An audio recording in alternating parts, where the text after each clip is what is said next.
What's up, guys? This is Arslan. We're about to get into the spectacular Spider-Man. Brand new day, issue number 2. Last time Frank Castle was turned dark. Let's see what happens in this issue. Official, hot off the press from the Daily Bugle, Spider-Man has relieved Wilson Fisk, the kingpin of crime, of the Lexicon, a secret ledger of every major illegal enterprise in New York City. With a little help from the police captain Yuri Watanabe, he intends to take justice into his own hands. But he crossed paths with the Punisher on a stakeout of Mr. Negative's headquarters, and in the confusion, Frank was negativized, which doesn't bode well for Spider-Man. Dark Castle. The issue reinforces the threat of Martin Lee by revealing the full scope of his double life. Publicly, he is a beloved philanthropist who runs the F.E.A.S.T shelter, but secretly, he is Mr. Negative, the ruthless crime lord controlling Chinatown's underworld. The pages showcases resources and powers, including inner demons gangs, dark force abilities, and the deadly devil's breath poison, and his corrupting touch. The most alarming example is Frank Castle, whose mind has already been twisted into a weapon. Under Mr. Negative's influence, Captain Yuri Watanabe and Officer Dave stake out a building in the Bronx after the Punisher's battle van crashes into it. Dave questions the wisdom of helping a wanted vigilante, but Yuri insists they move in and support Spider-Man. Confident the Punisher would never shoot police officers, she leads her team toward danger. Inside the building, Spider-Man attempts to talk Frank Castle down. He pleads with the corrupted Punisher to focus on the real enemy, Mr. Negative. But Frank ignores him completely and responds by aiming his gun directly at Spider-Man as Mr. Negative golds him on, saying he's a thorn in his side and he should really kill him. Just as that happens, Spider-Man's sense goes off. The Punisher opens fire, forcing Spider-Man to dodge a relentless barrage of bullets while simultaneously fighting off waves of inner demons. As police sirens approach, Peter realizes Yuri and her officers are heading straight into the middle of a deadly firefight. Spider-Man was about to bounce out. He didn't want to take on all the inner demons, Mr. Negative, and the new Nega Punisher. Spider-Man desperately warns Yuri as he shouts for the police to retreat, warning them that they're only creating more targets. His fears are immediately confirmed when the Punisher unloads assault rifles into the arriving police cruiser. Yuri is struck by the gunfire, proving that Mr. Negative's corruption has erased Frank's old rules. Enraged by the attack on the officers, Spider-Man finally unleashes his strength. He hoists up a massive dumpster and throws it toward Frank Castle, causing him to jump out of the way. And he tells him he has the proportionate strength of a spider, which means sometimes, when he gets angry, he squashes his enemies. The Punisher brushes himself off after being struck really close with a dumpster, and he wants to pursue Spider-Man, believing that he's bleeding because he had to have hit him. But Mr. Negative calls off the pursuit and orders his crew to dismantle the drug operation and relocate before authorities can close in. Mr. Negative recognizes Spider-Man as the vigilante responsible for disrupting the Magia crime families. He also learns that Spider-Man possesses the Lexicon, a legendary source of the criminal intelligence. Viewing Peter as a major threat, he orders the inner demons and the Punisher to make hunting Spider-Man their top priority. Mr. Negative tightens his control over Frank Castle by exploiting his deepest trauma. He manipulates Frank's memories of his family's murder and intertwines those memories with command, convincing the Punisher that Spider-Man is his true enemy and cementing the brainwashing. He also tells him that the Magias, the ones that killed his family, are also his enemy, so he must hunt down Spider-Man for him. Several hours later, Spider-Man has been hiding in the sewers and contacts Officer Dave through a walkie-talkie, trying to find out what happened to Yuri.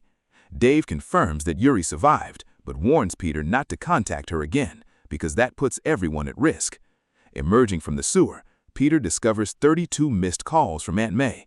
She scolds him for disappearing all night and reminds him that he's supposed to be teaching a class at F.E.A.S.T in 2 hours. Peter arrives at F.E.A.S.T more than 2 hours late. Aunt May immediately comments that he smells like a sewer. Inside, he finds Donnie Yu already teaching the computer class.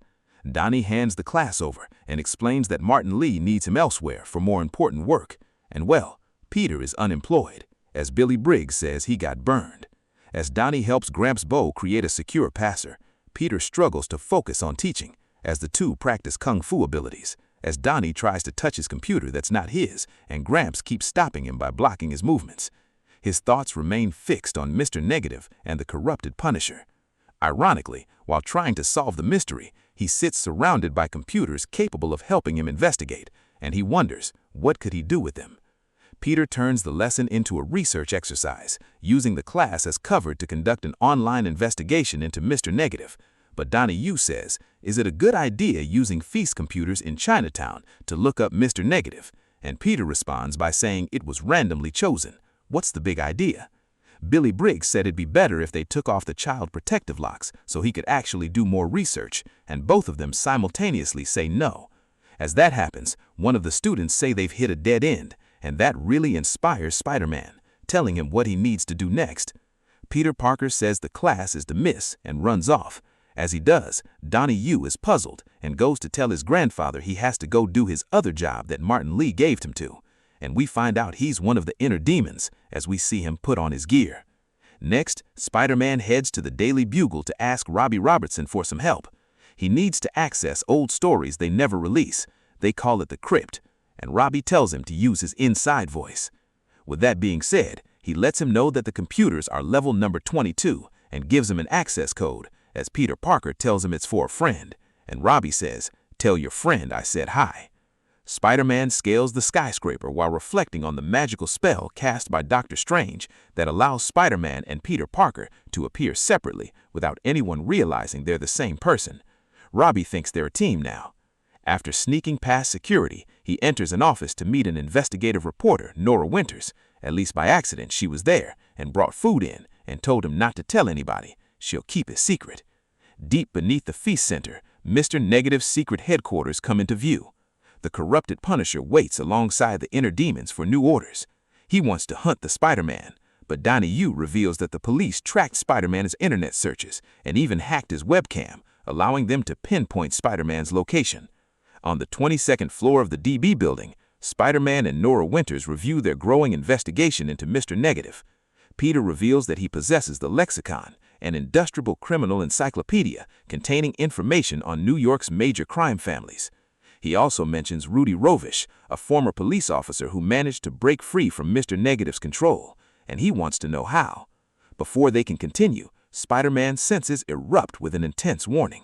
Following his instincts, Spider-Man rushes to investigate.